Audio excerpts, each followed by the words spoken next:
Long ago, in a kingdom where the sun rarely smiled, greed cast a long shadow over the land. The king cared for nothing but gold.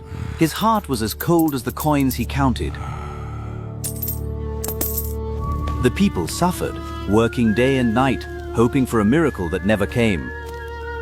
On the edge of town stood an old, crumbling mill, home to a poor miller and his daughter. Belle was kind and hard-working, unaware that her father's pride would soon be her undoing. One fateful night, the miller sat in a tavern, drowning his sorrows in cheap ale. A mysterious stranger slid into the seat beside him, a dark shadow with eyes that glowed like embers. He whispered poison into the miller's ear, promising power and respect, if only he would boast. The magic of the lie took hold. The miller's eyes glazed over, his mind twisted by the stranger's spell. Listen to me! My daughter is no ordinary girl. She can spin straw into pure gold. The tavern fell silent. The guard's eyes narrowed. Gold was the only word the king wanted to hear. Word reached the castle instantly. Soldiers were dispatched before the miller could sober up. They burst into the mill, seizing Belle from her sleep. Terror filled her innocent eyes. The miller stumbled after them, the spell breaking, replaced by the horror of what he had done. Dragged into the cold heart of the castle, Belle was a prisoner of a lie she didn't tell. She was thrown into a tower room, filled floor to ceiling with dry yellow straw. Spin this straw into gold by morning, or you shall die. The heavy door slammed shut. The lock clicked, sealing her fate. Belle collapsed, weeping. She was just a miller's daughter, not a magician. But in the deepest shadows, something stirred, a presence ancient and mischievous. Out stepped a little man, his grin wide and unsettling.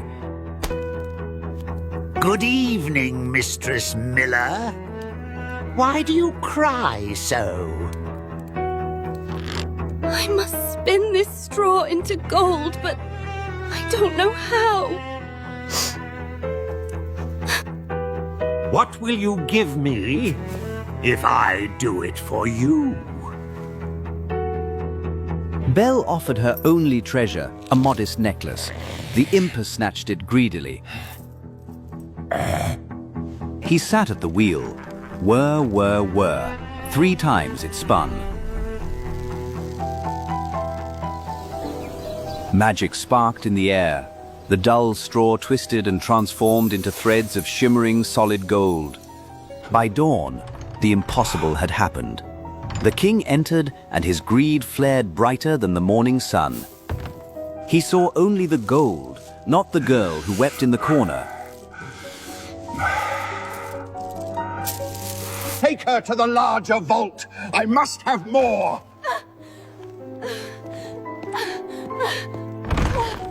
His hunger was insatiable. One miracle was not enough. She was locked in a chamber twice as large, filled with mountains of straw. Spin this by sunrise, or your life ends here. Night fell, bringing with it the cold grip of despair. Back again? What do you have for me this time? My mother's ring. It is all I have left. A fair trade for a life.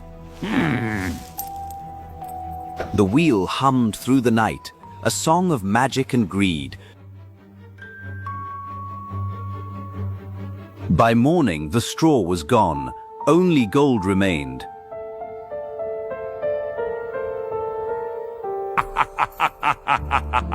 Magnificent. But still, not enough. Spin this, and you shall be my queen. To be queen was no prize, but to fail meant death. You have no gold, no rings left. What will you trade? I have nothing. I have nothing. Then promise me your firstborn child. My child? No. Never.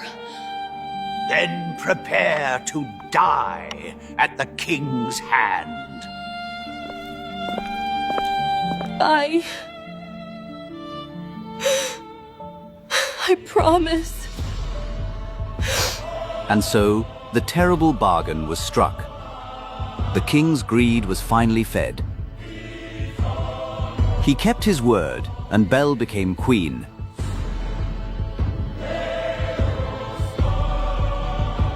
But the castle was cold, and her husband's heart was made of metal. She lived in a golden cage, haunted by the promise she hoped would be forgotten. Time passed, and the shadow of Rumpelstiltskin seemed to fade, until, a year later, a child was born, the only light in her dark world. One stormy night, the wind howled like a warning. The candles flickered and died. A shadow fell across the cradle, darker than the night itself. Did you think I had forgotten my queen? You! Stay away from my son! A bargain is a bargain. Give me. Take my crown. Take all the gold in the kingdom. But please, leave him. Gold? I can spin gold from straw. I want something alive. Seeing her despair, the imp decided to play a cruel game. I will give you 3 days. If you can guess my name, you keep your son. He vanished into thin air, leaving Belle with a sliver of hope. The next morning, Belle ran to the king, begging for help. My husband. A sorcerer wants to take our son. We must save him. Sorcerers? Nonsense! Don't distract me with nursery tales. I am busy counting my tax. In that moment, Belle realized she was truly alone. If the king would not protect her child, she would do it herself. She scoured the kingdom for every name, common and strange. Is your name Casper? Melchior? Balthazar? No, no, and no. One night gone. On the second day, she sent messengers deep into the wilds. Is it Ribberbone? Laceleg? Spindleshanks? You have 1 night left, my queen. Then the boy is mine forever. Desperate, Belle's most trusted servant ventured where no path led. Deep in the woods, he saw a fire burning, and dancing around it was the ridiculous little man. Tonight I brew, tomorrow I bake. For no one knows my game to win. That my name is Rumpelstiltskin. And then we'll catch him! The servant gasped, clutching the secret tight to his chest. When Belle heard the name, hope returned like the sunrise. The third night arrived. The imp came to collect his prize. Now you are mine. Well, my queen, do you know my name? Or shall I take the boy? Is your name Kun? No.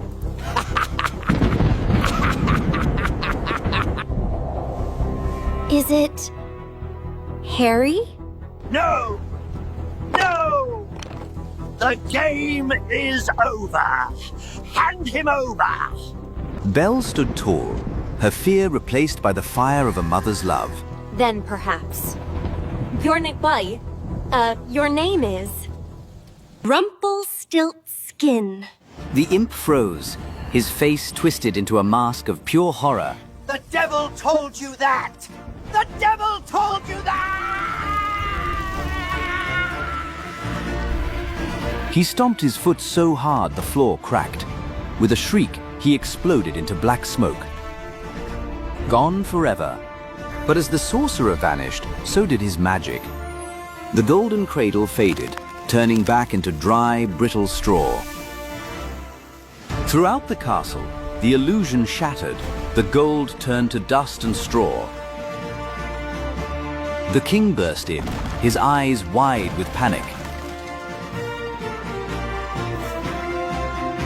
My gold! Where is my gold? He ignored his wife, he ignored his son, he mourned only his lost treasure. Belle looked at the man she called husband and saw only a stranger. You can keep your straw kingdom. She dropped the crown. It hit the floor and withered into dead grass. Without a backward glance, she turned away. She walked through halls of straw, walking away from a life that was never hers. The heavy gates opened to the morning sun. The air tasted sweet. It tasted of freedom. Her father waited at the edge of the woods, humbled and sorry. But Belle chose a new path, her own path.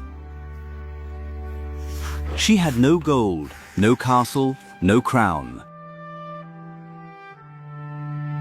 And that was a treasure far greater than all the gold in the world.